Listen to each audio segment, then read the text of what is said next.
Thank you for having me here today. Okay, so I'm 37 years old to date. It was 2 days ago.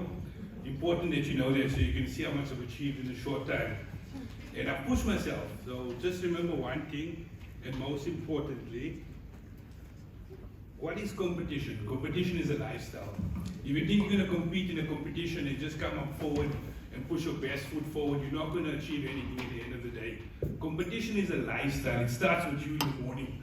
The biggest thing I achieve in the morning when I get up is make my bed up perfectly. If my bed is not made up perfectly, I'm not going to brush my teeth perfectly, I'm not going to shine my shoes perfectly, my jacket for work's not going to be ironed prestigely, I'm not going to have my pants pressed, am I correct? So it starts with you, it starts with yourself. The biggest competition you're ever going to have in life is you. If you don't compete with Dion Vengatass, how are you supposed to compete with the rest of the world? You're only as good as your last plate, you're only as good as yourself. So be hard on yourself and push yourself to the limit that you feel you can be pushed. Don't allow anyone else to tell you this is your limit or you can achieve this much when you can achieve the world if you really put your head to it. And you'll see through this journey and experiences how I achieved it. And I came from impossible areas and aspects and trials that I've been pushed against, and I've come above all of it. Just because I believed in myself and I competed with myself through each and every journey of my life. Okay, I'm going to read you a small page from my future autobiography. I will not have autobiography until I'm dead, so someone else will have to finish it for me. Because you never give up. I always say I will die not knowing 1% of my career. Just note that and write it down, because at the age of 37, I've traveled, I've done so much, but I still don't know anything about cooking. We learn every day, it changes, it evolves every single day. Okay, my fondest memories as a child was that of my tiny feet inevitably drawn toward the kitchen by these majestical aromas of tempered fresh curry leaves in rich ghee, accompanied by the sounds and smells of pungent ginger and garlic being crushed with a pestle against the sides of some wedded down stone mortar, such rhythm that it almost created a melody. Usually all these eyes could see at that tender age was a silhouette of impossibly long legs wrapped in a traditional sari, scuttling around the kitchen. These were the legs of my aunts and grandmas whose passion and love for food infatuated me and fueled my obsession for cooking. I remember I was this 4-year-old kid, and I started cooking with my oma since then. And I know everyone says they learn from their omas and aunties, but I literally was thrown in the deep end, stamping masalas, cleaning green beans on the stoop in the sun. It was majestical, and that's where this fuel and passion started off from. I saw the subject in high school, hotel keeping and catering, home economics, and there were only ladies in the class. So I was like, you know what, I love cooking. How do I go to Mr. Asman and tell him how to get myself out of woodwork and go to the kitchen and cook with the ladies? He looked at me like I was smoking something heavy. Nonetheless, I just pushed my own dream. That's what I wanted to do. I didn't care what people said, how they ridiculed me. I just said, no, I'm going to go for it. And I went there. I was one gentleman amongst 14 other ladies. It was daunting. Nonetheless, I got through it. And the part of it that warms me till today is that after I took it on for the first year, the second year, there were 3 other boys. The 5th year, going forward, there were like possibly an equal amount of guys to ladies. So it takes one person to just say, you know what, I don't care about what people's going to say. I don't care who's going to laugh at me. I'm going to push my dreams and I'm going to go and achieve it. That's basically what I say from this beginning over here. The next one is, through pushing in high school and really pushing myself to the limit, I got an opportunity to study at the Swiss Hotel School. It was a sponsorship. I come from Ecklenville, Benoni. My parents had nowhere close to any money to send me for tertiary education. I would have probably been washing dishes somewhere because I was never going to give up on becoming a chef. But I had the opportunity to study at the Swiss Hotel School. I learned a lot there. I learned about music culture. I learned about basics in behavior, wine science, things that this little Ecklenville boy from Benoni would have never, ever thought he would have embraced himself with. But I went through that journey and I learned a lot of disappointment through the Swiss Hotel School.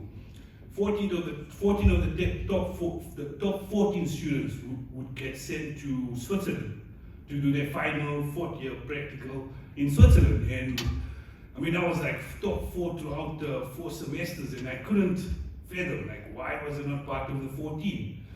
And you know, a lot of negative things came in my mind, and I learned to push negativity away from that one learning experience. You know, you blame everyone around you, and you seek for sort of avenues, and like, why is this happening to me, you know? And this is one thing that's very important to you. Just allow and trust the process. You might not achieve something great at this time, but what's happening to you at this present point now is setting you up for something bigger in the future. So live in the present, live in what affects your moment now, not in where you can be in the future. Because if you focus on everything now, later on you set up those miracles for you in the future. Because I never got sent to the Switzerland, right? I did my last practical at the Saxon Hotel, and I met my mentor, Rudy Liebenberg. I get goosebumps still today. So if I got sent to Switzerland, I would have never met him. I met Rudy at the Saxon, and this guy, I mean, geez, he pushed me. Or let's say he put obstacles and tools in my path, and he allowed me to run with it. So he never, like, literally had me by the neck and said, "You're going to enter this competition." He said, "Dion, here's Shane the lot this year. Why don't you enter? You work really methodically, and you clean, and you know your practices, and the way you operate in the kitchen is like next level. I think you're going to be really good in competitions." I'm like, "Chef, I'll never ever enter a competition. How do I do it? What do I do? You know?" He's like, "Just go with it, dear. I see you cook every day on the line, and I'm sure you're going to do well." Anyway, I entered the first one. I just messed it up completely from start to end. I never gave up. I went back to the drawing board. I put a strategy together and a plan of how I can sort of get through this competition, just trying to figure it out, you know, because I'm totally in the deep end. I have no idea of what competitions are about.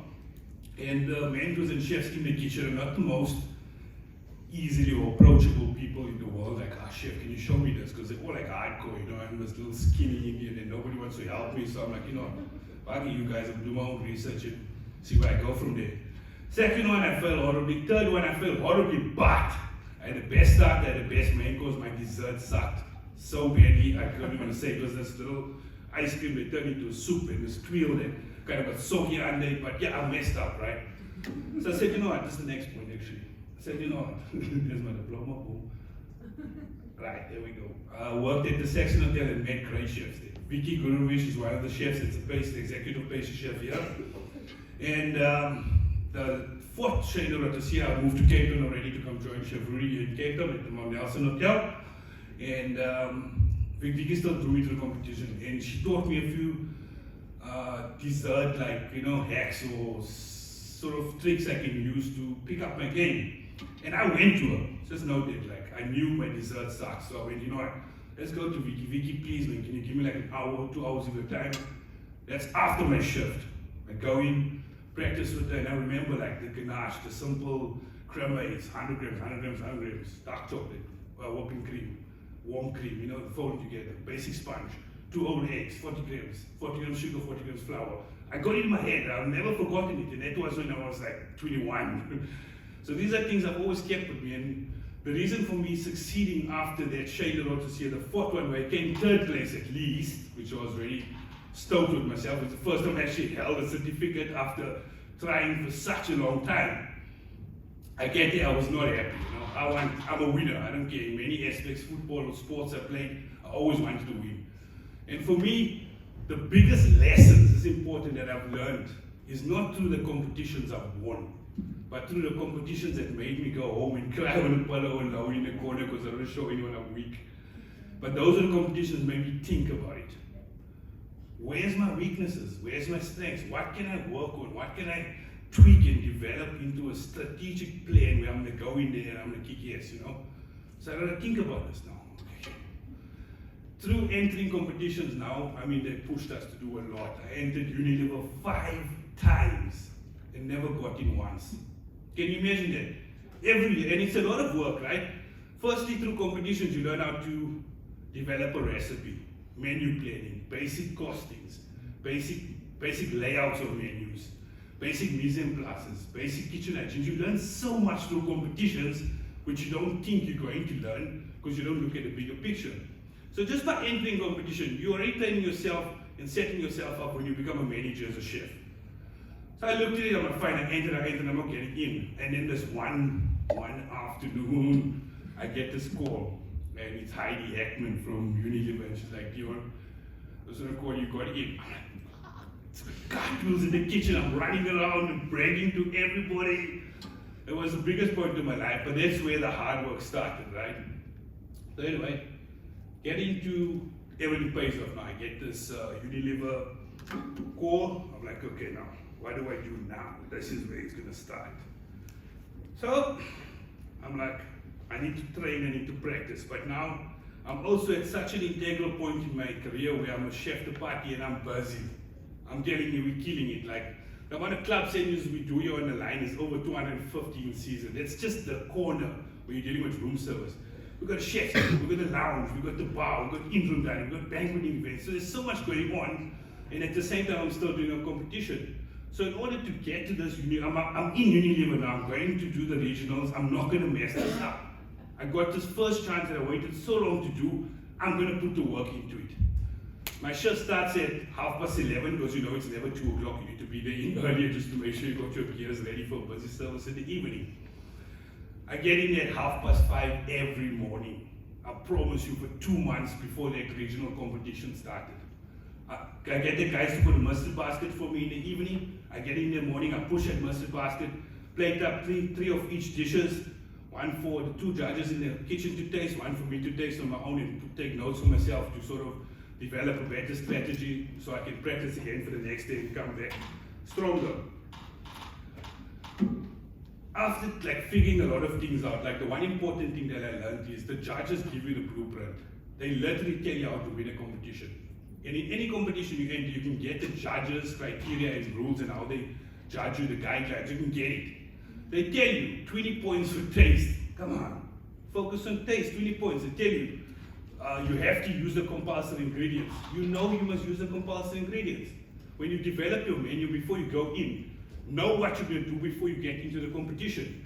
I know that sounds weird, but they're telling you need to produce a starter, a main, and a dessert. You know that it's given. They're telling you need to use the compulsory ingredients.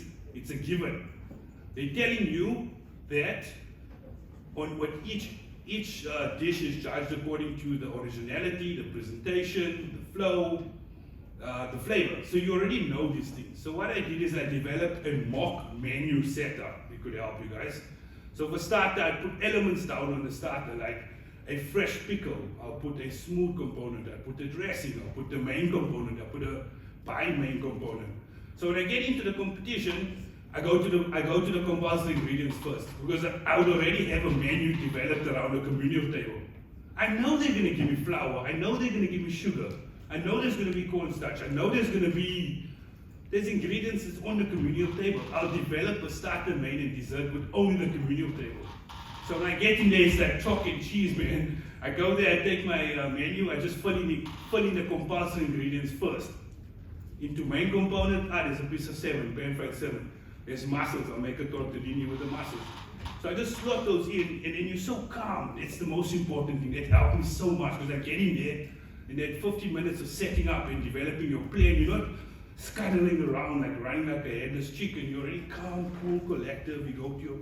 You're the only guy walking around with style because now you're not panicking. You already got a strategy. I put it together, and eventually I had a sort of winning, what do you call it, like algorithm, let's say. And I go in there with this winning algorithm, find the regionals was cool. And this time Unilever would have 6 from South Africa, so that's 2 from Cape Town, 2 from Joburg, 2 from Durban. Then on top of that, they had 1 from Pakistan, Dubai. There were 4 from the Middle East, Egypt, and I think it was Qatar. So it was much more tougher, you know what I mean? Anyway, I get to the regionals, that was fine enough. Get to the finals, and I honestly, this is where it's believe in yourself, believe in your process, believe in your strategy. I didn't do it. I didn't think so much of myself or knew that I was capable of doing this, you know.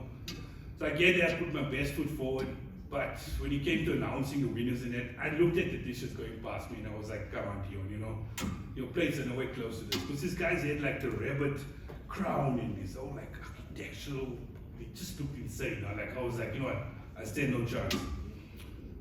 So I'm waiting, they announced second runner-up, first runner-up. And I honestly never thought I was going to win. I was still like sitting down on a stair somewhere around and like, you know, around a Wookie or whatever, like, you know, I lost this team. And then they were like all the way from Cape Town, Belmont, or Nelson, and I was just like in awe. But that's where the gate started opening, the door started opening because of that first competition. And you can see, like, there's so many that came after that they were done. Because the competition bug bit me. It's like, I'm not going to stop doing this, right?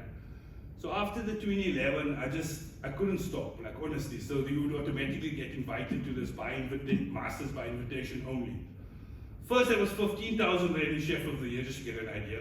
Second one was 40,000 Rand up for grabs, right?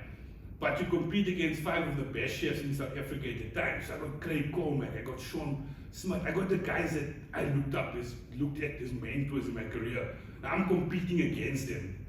I go to my mentor, I'm like, Chef, I'm so nervous, I don't know if I'm going to be able to do this thing. He's like, do you just believe in yourself, go in and kill it? I go there with my same strategy, but obviously pick it up a notch. You got to evolve your process all the time. And I beat these guys. I was like, wow, I was so shocked. And these were like my mentors that I always looked up to. Another competition came after that, 2012. I looked at Unilever canapes. This competition is very funny because this is one that says against all odds you can achieve something if you really believe in your process and your strategy. I'm traveling around Europe, that's why I still had a beard. Where's it gone? Yeah, there we go. I still had a beard on. It's obviously not a beard. Traveling around Europe, it's my vacation. I spent my money from the previous competitions. I had some fun, you know, get to see the world a little bit because I'm from Benoni. We're never going to get out of that town. I travel around Europe, I get back now, and always read the competition rules. This is where you learn from a mistake. I get there, I go to National, she's the organizer. She comes to me actually, she's like, Chef Dion, we've allocated a space in the fridge for your ingredients, and you can leave your knives and your bags and jackets over here. I look at National, I'm like, National, what ingredients are you talking about? She's like, yes, Chef Dion, did you not read the rules? I'm like, no, what did the rules say? I thought it's a mystery basket, like all their competitions. Oh, Kanti, it's you prepare half of it and you only assemble. I got nothing besides my knife bag and my jacket. I'm like, where's the closest supermarket? Just point me in the direction. I'm gonna buy a few things and put it together. I'm not gonna embarrass myself after I won those previous competitions. At the least I'm gonna put a plate on, a few platters down and like I put food out, you get me? They're like, don't panic. I went in early, luckily, because Catherine the Donors, one of my junior chefs from Mount Nelson, was in the Chef of the Year junior category, and they were competing, so I wanted to be there for motivational and moral support. Craig is like, he's the executive chef for Unilever. Don't worry, Dion, run to the communal table downstairs. They're still busy cooking and see what you can grab from there. I go to the freezers. I'm taking frozen chicken, frozen hake. It's so mushy and pop. I'm like, these peas, mushrooms, anything. I just took a few things, put it in a big lug, they gave me a little small corner next to the pot wash area. They were like, you can work and prep here. I'm like, I don't care where, as long as I can get a space by a stove or anything. Put my head down, that same strategy that I developed many years ago. I still have it, but it's evolving. Thanks to that strategy, I wasn't panicking as much as I should. I just said, let me put some food out. Put my head down, I put 4 hot canapes, 4 cold canapes, put my head down, start preparing the stuff, and not just like smoked tortellinis in this pea broth and like a twice-baked mushroom pickle souffle. You know? It was intricate stuff. I didn't want to win, but I just don't want to embarrass myself. 2 hours later, just before they start, I'm done. I carry all my stuff. I go into the assembling room now, where I was supposed to go come in with my stuff. I was supposed to prepare, come away from Cape Town. I get in there, put everything together. I had no platters even. I got these guys, I remember Freddie Diaz, a very close friend of mine. He's got this like architectural buffet stand with heights and it's wooden, it's shaded. Oh, it looked like a, like a 7-star hotel that you're going to the buffet for breakfast or for canapes. So already I was like, what am I going to do with these continental flat plates and these forks that I'm putting things on forks and tablespoons and like, honestly, like all odds were against me. I was defeated. I put the food out, I went straight to the bar and I started reading my book. I always had to read my book. I read the book till it was finished. So It comes time for them to announce the winners, and oh my God, get out of here. Third place, second place, Dion. I could not believe. I was so drunk. I was so tired from reading it all. I walked out there. I just couldn't. I just sobered up so quickly. I forgot everything I read. And I won it. And Craig came to me and said, Dion, where do you come from? How did you do this? I was like, I don't know. I just put my best foot forward. I did what I believe in and what I think is my best. And I pushed myself. I just did not want to embarrass myself. And it turns out no one actually made a proper canapé, because a canapé is a bite-sized item, right? One hand, in your mouth, finish. They had like 3 bites, 4 bites, So that was the first thing they didn't get right, and their flavors weren't obviously up to my standards. So don't ever give up on yourself. Okay. This is where competing turned into mentoring. Unilever had this beautiful campaign, Masters of Time, where we get young chefs from all around the country to enter this competition, and 5 contestants would get shortlisted to 5 students, and these 5 students would be put up with 5 mentors. We were the Masters of Time. Leon Atton-Jones, James Corsa was the current president of the Chefs Association. Who else was there? Stuart. There were big chefs, but also all my mentors as well. So the first competition we get there, I think Siobhan, he passed away. I'm so sad about it, but he was one of the kids that worked with me in the kitchen, and I took him with me. His first competition ever, trained him up and practiced very hard for it. He won it, but then they threw a curveball. They're like, okay, the mentors are going to compete now. And it just came out of nowhere. So I beat all of my mentors, and then we walked away with this competition as well. But Unilever's always been there. I got to give it to them. They've always invested in the young kids. Exactly what Showcook is doing, what Inter Hotel Chain is doing, and I got to give you a big hands up, because it starts from here. That's hunger and bite and bug. It starts from here. And again, it starts with yourself. You got to push yourself. There's all of the guys we competed against. It was a beautiful event. It was amazing. 20,000 rand in my pocket again. You make a lot of money through these competitions. It's not just, I mean, I look at it like, in the beginning when I started, I was like, how's this small Benonian going to get his name out there? Because you work in a big hotel, you're just a number. Employee 789. That's what's on your pay slip, you get paid club. It's like, no. I want to be known as Dion Vengatass club. So I'm going to push myself now and make myself visually accepted in the industry and push from there. Through that, I mean, geez, wow, this is all the opportunities Unilever gave us. It's beautiful. I got invited to cook at the West Gala dinner. Like, come on, man. I was only like 26 at that age. And I'm cooking with Karchnier, Kevin Joseph, all the top G's in the industry. And it was such a privilege, but all of it only through competitions and opportunities allowed me. Got invited to do Chop Essay as well. Many other competitions through that on TV as well, but only because of competing and winning all of those in the beginning. Later on also San Pellegrino, one big competition I learned a lot from as well, where I realized that there's so much more you need to push yourself towards. Finding what a strategy going on now, but you have to be a number ahead of yourself more than you think, or else you're never going to compete on the international standard. So I got 4th place only. It disappointed me a lot, but he kept me pushing and moving towards something bigger. I met great chefs. I mean, Gregory, he's like top 50 chefs in the world, and he's a close mate of mine. I got him on call anytime I want to, all of his blokes that I partied with. So, I mean in the kitchen. But the networking and the friends you make in this industry are forever. You can, it's a call away, they're out there to help you, to guide you, it's just to build friendships in this industry. And it's a small industry. Never bad talk a chef, never bad mouth a chef, because I promise you, you might be talking to that guy's best friend. 9 out of 10 times. Oh, the Olympics. The first time, and I also got headhunted for this because of all the competitions I won. But usually how the Olympics works is they do trials. You get to put your proposal forward.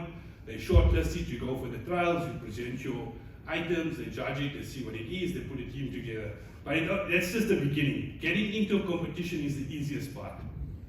Dedication and hard work after that is most important. And presence. I remember we spoke about presence earlier on. Just showing up. I mean, we start with these teams. There will be 16, 20 people in a team. And then later on, they're like, oh, why are you in the team? I'm in a team because I stuck around.